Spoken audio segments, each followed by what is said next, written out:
The following presentation is brought to you by the Realm Network.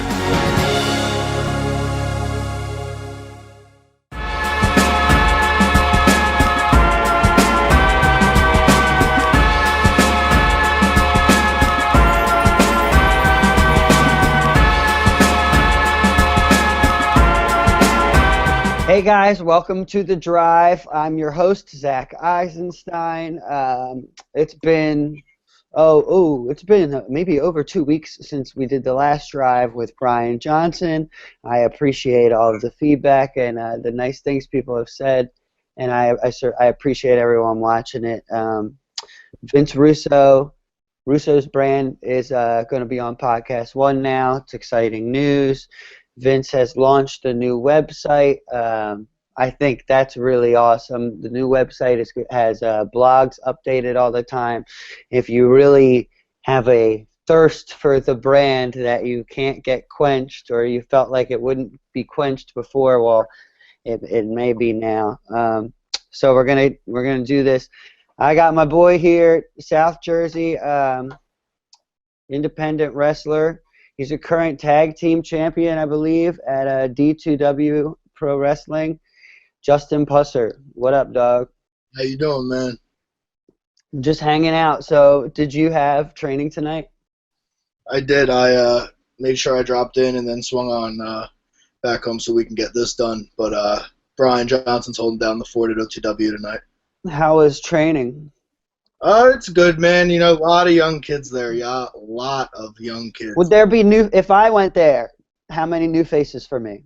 Oh, man. At least 6 off the top of my head. What? I mean, okay, so we're talking about a few months, but still. Yeah, it's a great thing that people are flying in. More bodies, the better. Yeah, man. You have more people to work with and stuff. For sure. So I was right? You guys have tag team titles. Yes, up in D2W. They run out of Wharton, New Jersey. Is that you and Brian? Me and Brian, yeah. Jasmine's our manager. Man, I first met you and Brian. I never imagined you two working together somewhere. And I've never got to see it, but it sounds like it would be so awesome. It's best of both worlds for sure. We are polar opposites, man. I want to tell them about Eddie Hawkins a little bit. When I met Justin, he was part of a tag team, a very good tag team called Mean Streak with Evil Eddie Hawkins, and they were just like the awesomest heels.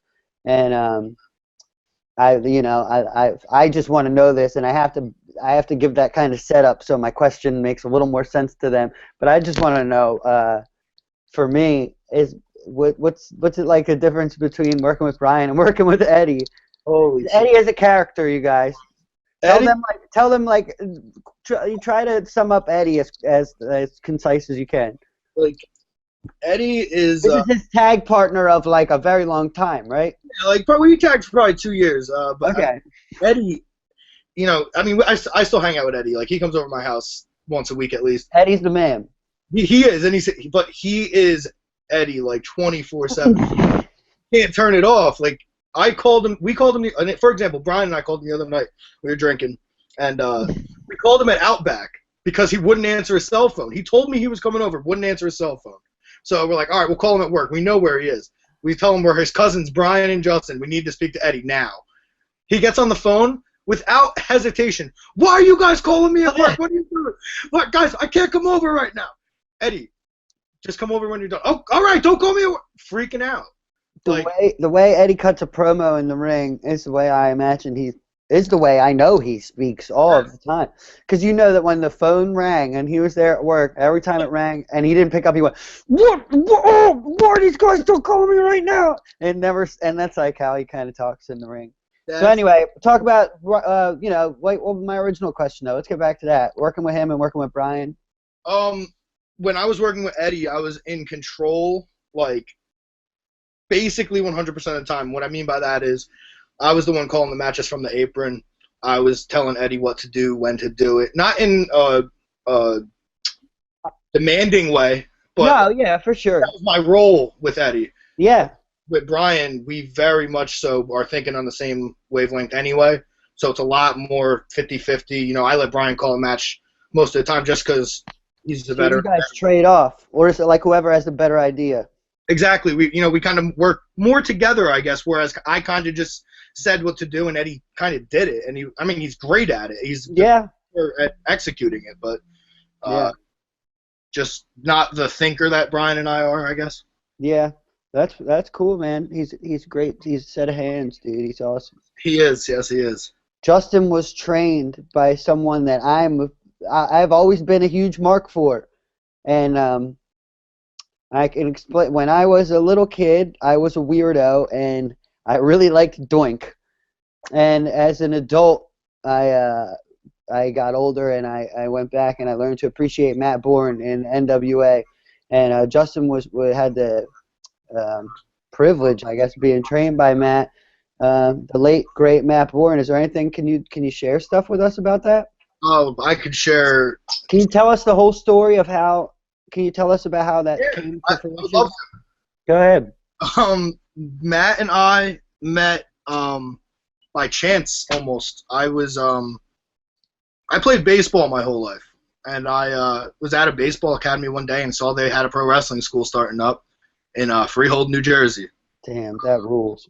And I decided to ask about it. And How old are you now? Paint a picture for us. 18 years old. Okay. Here you go. I'll paint the picture right from the start. I dropped out of high school at 17 years old to take care of my. She got sick, so I took care of her and got my GED right away. Damn, man. And decided then that if I was ever going to make a decision between college or doing something that I wanted to do, that was the time. And I started thinking about wrestling a lot. So I came across Matt, and 18 years old, not a. So what is he at was at your baseball camp or something? There was a baseball academy down the road, and I was stopping by about a summer team they were going to run, and I just saw the wrestling school, and that kind of took over because I had been thinking about it. Mm-hmm. And man, it just took from there. The woman that ran the place gave Matt my number, and I was actually driving out to Chicago that weekend with my best friend to go to a Cubs game. And Matt called me on my way to Chicago. Scared the shit out of me. Asked me a bunch of questions about how big I was and if I thought Really? enough. Yeah. And told me as soon as I got back to call him. So I got back from Chicago. I called him. I went to the school that day at noon. And he told me to come back at 5 o'clock with a pair of knee pads. And that's what I did. And it was me, Matt. There was one other student at the time. And, man, after 2 months, that student was gone and done. So it was me and Matt. And That was it. it was me and Matt for the next 8 months. And I would stay at his house like 6 days. So you had one-on-one training with Matt Borne for 8 months. Yes, I did. And that's every day?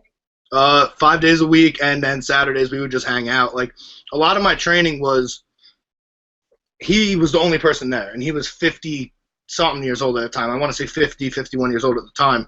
Mm-hmm. So he can only do so much in the ring for an hour, and believe me, it was a lot. But Yeah, I'm curious, but go ahead. I don't want to cut you off. no, I mean, ask away. It's easy to talk about when you're questioning. But he did. He would get in there with me, and he would literally, I swear to God, he would set a timer, and he would say, 45 minutes, let's go. And we'd roll around for 45 minutes, call it out there. He would beat my ass. That's really what it came down to. Nice. And, then I would hang out with him at his house. I mean, he'd fucking cook me pancakes or some shit, and we'd talk about fucking wrestling, and I would just, it wasn't talking, I was just fucking listening. That is, that is so, I mean, you know how valuable that is, but that is such, like, good luck, and you're very fortunate, man. That's really, really cool. So would he talk to you about all the different parts of his career and stuff? You ask him questions? Did you ever get a chance, I guess is my point, is you said, obviously you were listening most of the time, as you should have been, but did you have a type of relationship where you could just, like, be like, hey, when you were Doink, did you like, honestly, with him, it was never, I never was a mark for him like that. When or when you were in the NWA, when there were territories, anything. Right, like I mean, he would tell me a lot of stories about him and his father, especially. His father was Tough Tony Borne, who ran the Portland, Oregon territory. Oh, true. And Matt actually told me Matt's first match. He was 21 years old. He was tagging with his father. He got tagged in. and froze, just stood there. Mm-mm. Literally, his father tagged out and saved his ass for the night. Like, Wow. so those were the stories I always heard. Like, I always felt, you know, So Matt, he was telling you stories from way back. He right, didn't talk about the 90s and 80s.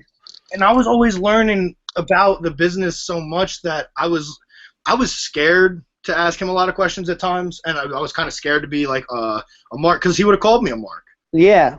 And he would have stopped teaching me things. Like, that's Damn. how Matt treated the business. It was very old school. Like, yeah, old school mentality. Like, I was taught to throw forearms the wrong way, stiff, so he could laugh when I popped people that would pop me back. Like, I didn't know any better. Matt was just having a good time. And stuff like that used to happen all the time. All the time. But I learned from it in ways that people don't learn now. Yeah.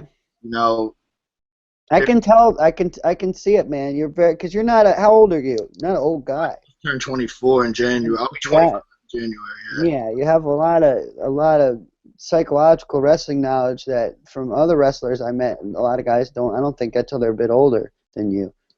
Yeah, that's a lot. I mean, I can't think of anybody who that is attributed more to than Matt. I mean, just being around that fucking guy. And then, like, my life at 19, 20 years old was, all right, I'm at Matt Borne's for breakfast listening to him talk about psychology of this match. And then, 10, 11 a.m. rolls around, and in comes Marty Jannetty, and they start talking about this match that we're watching. Marty Jannetty? Oh, yeah, Marty used to hang out at Matt's all the time. You've told me about this, but tell them a little bit about Marty. I mean, Marty's a... Just like knowing him. Wild man, dude. He's just old, wild man. Like, those two, I could sit there and just be a fly on the wall, and they would go. Like, that. I think when Raw had How cool is that, man? You're 18, 19 years old. Dude, that's what, like, some stuff was like with my band. I felt like when I was younger and I was hanging out. When I was that age, I was around, like, people that I was, like, a fan of and stuff. That is the coolest, man. I mean, you're 19, 20, hanging out with fucking Marty Jannetty and Matt Borne. Yeah. Like, what? And why? Because you went to the fucking place in Freehold. Exactly, because I tried, because you cared. You put your head, and it's because you survived. That camp too. You stuck it out. And the thing too. You didn't go home. You didn't get scared. You didn't give up. That was never ever a thought for me. Never has been. Just like. So that's why. Even if I mean, down to like anything wrestling, I'm there. Like, the day after Matt passed away, we Mick, who Mick Drake. Yep. Decided he was running a little camp at OTW for conditioning, because he had just gotten back from a camp in Florida with WWE, and he wanted to show us the drills and put us through them and break us. And man, fuck, the only thing I could think about is how if I didn't go, Matt would have fucking killed me. Damn, man.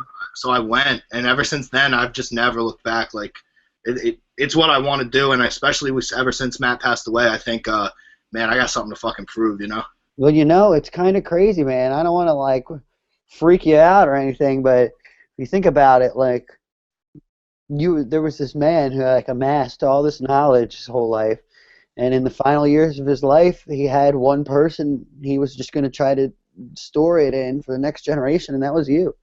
And that's insane. That's insane.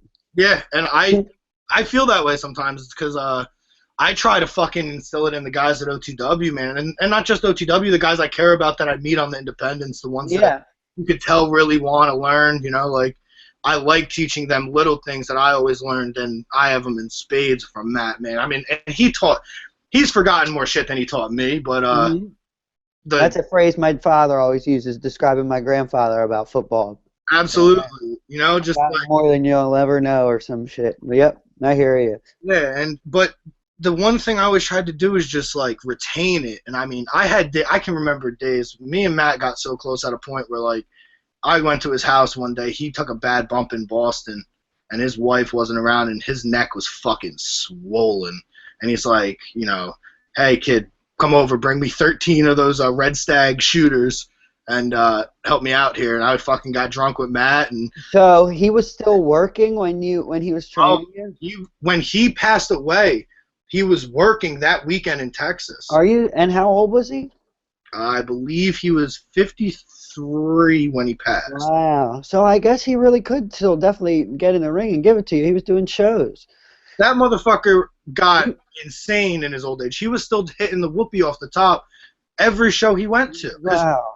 He always had something to prove. He hated, one thing Matt hated was seeing guys on the independents, one of two things, either mailing it in because they were there for a paycheck, or openly talking about the business being fake.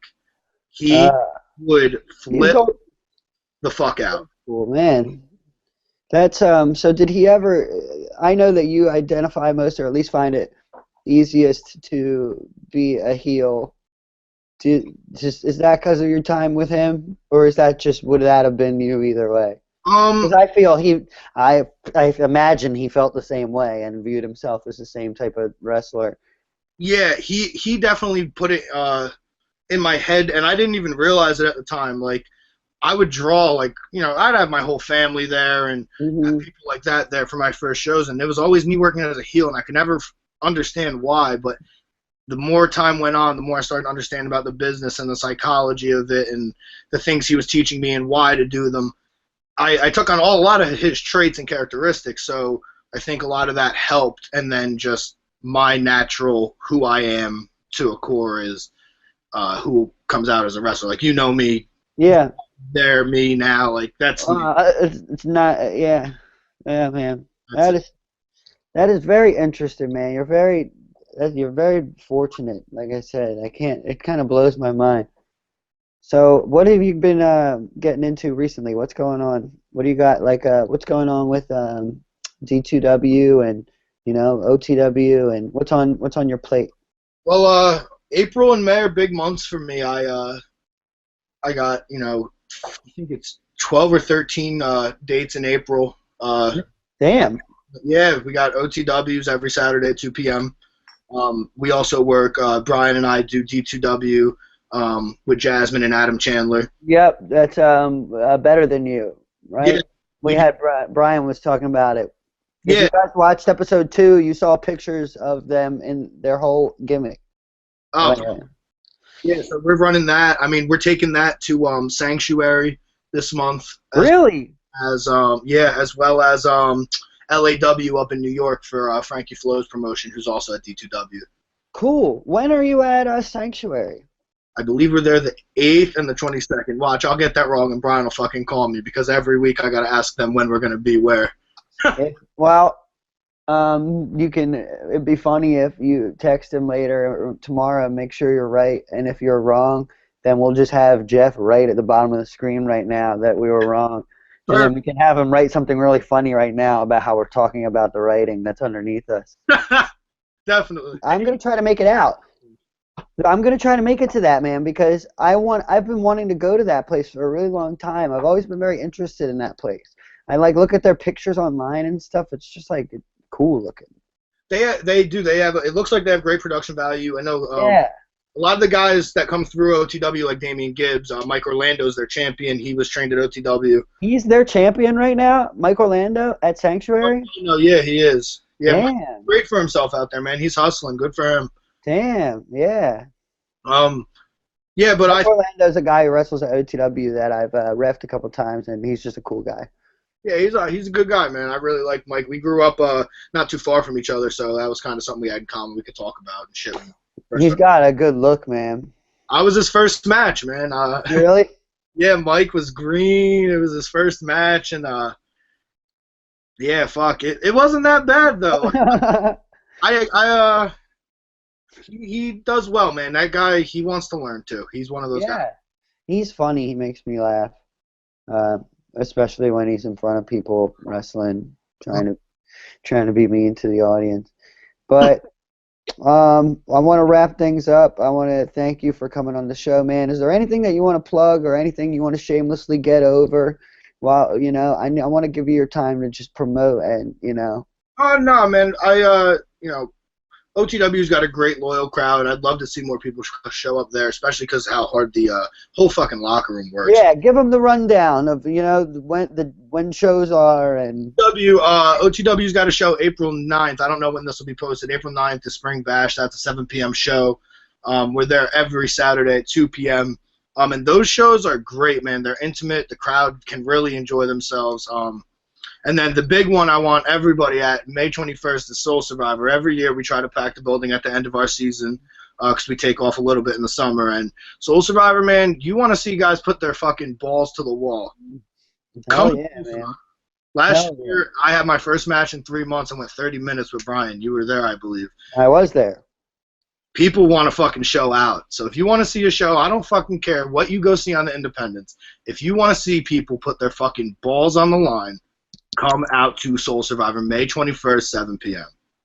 All right, dude. All right, well, my guest, Justin, check. Oh, yo, tell them where they can find you on Twitter, and even though we'll have it at the bottom.